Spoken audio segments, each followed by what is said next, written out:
दशरथ किसे कहते हैं?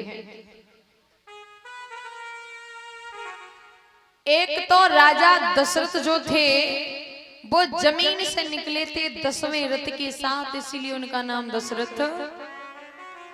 और दूसरा कारण ये है, राजा दशरथ जो थे वो अपनी 10 इंद्रियां अपने बस में करना जानते हैं।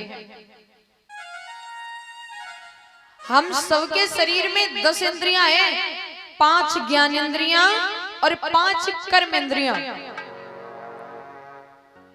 एक बात याद रखना, जिस व्यक्ति ने मन अपना बस में कर लिया तो उसे संसार में कोई दुख दे ही नहीं सकता।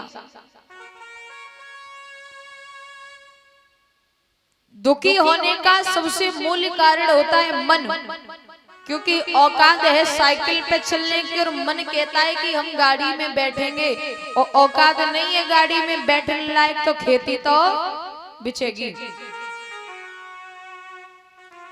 ये मन एक ऐसी चीज है जो समाज में सम्मान करा दे और समाज में जूता पड़वा दे।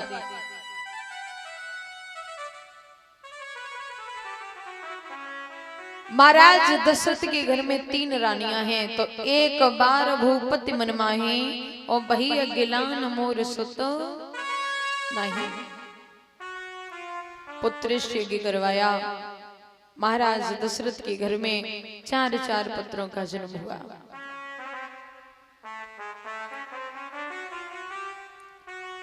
अभी बड़ी पावन कथा चल रही थी सीता जी का स्वयंवर। अच्छा, जो धनुष था, ये धनुष महाराज जनकपुर के यहाँ कैसे पहुंचा, जनकपुरी में कैसे पहुंचा?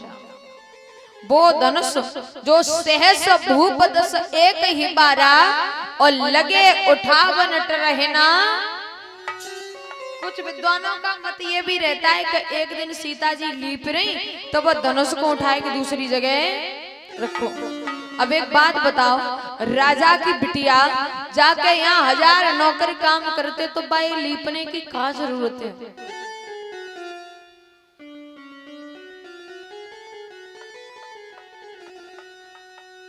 एक बार जब रावण को अपार बल बढ़ गया तो रावण कैलाश पर्वत पर पहुंचा भोले बाबा के पास में।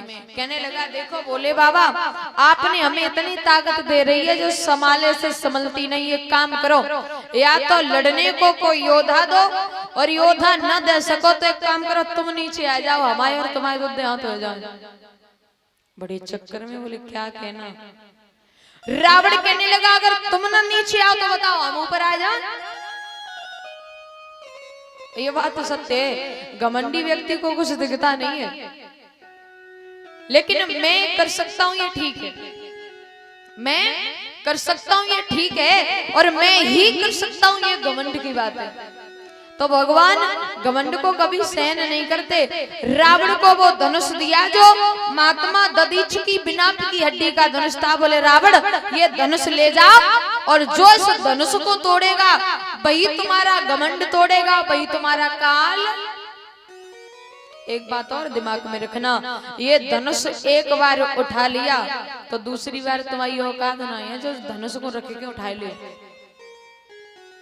लेकिन चलिए, जनकपुर की सीमा पर पहुंचे तो विधि का विधान रावण को लघु शंका लगी। अब रावण सोच रहे है, भोले बाबा ने मना किया है, लेकिन जब कैलाश पर्वत तय जनकपुर तक ले आए धनुष, तो जनकपुर तक उठाए के लंका ले जाने में कोई ज्यादा देर, साफ धनुष वहीं रखो। रावण लघु शंका करके आया तो ध्यान रखना, सुबह ते शाम है गई, उठाना तो बहुत दूर, धनुष हिला तक नहीं।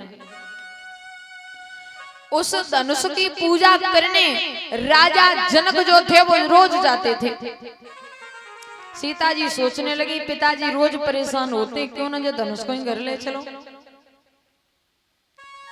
एक दिन जब पहुंचे जनक पूजा करने, सीता पीछे ही पीछे जा रही और देखा कि पिताजी धनुष की पूजा कर रहे हैं। तो राजा जनक तो बाद में आई, बिटिया बस धनुष को लेके घर पे।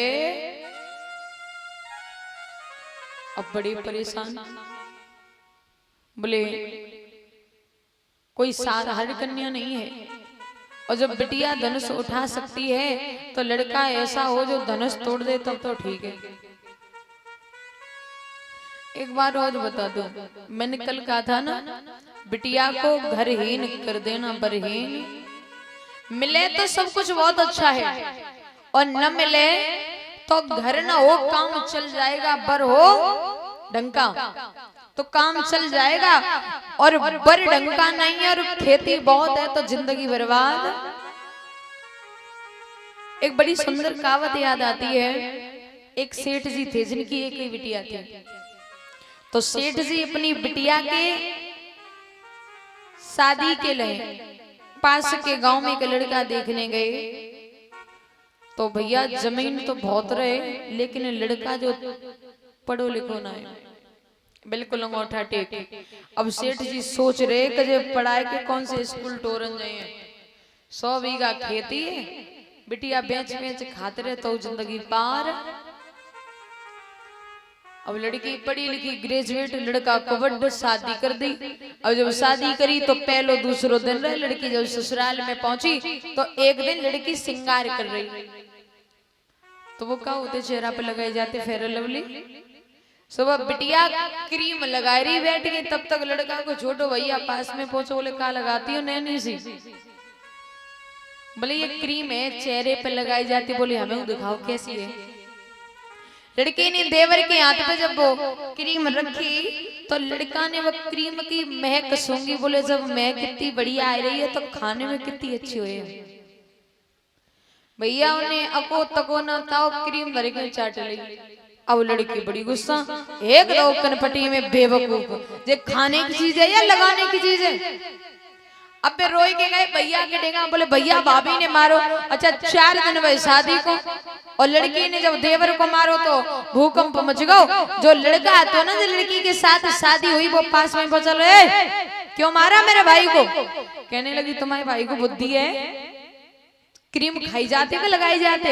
लड़का बोलो हमें दिखाओ देखी तो मैंने उन्हें कैसी होते।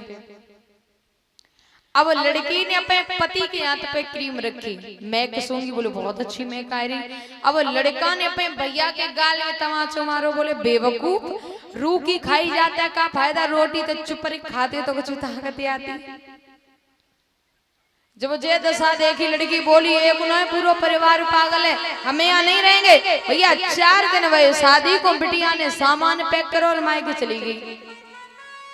2-4 दिन कटे, 10 दिन कटे गए, 1 महीना हो बिटिया लौट के।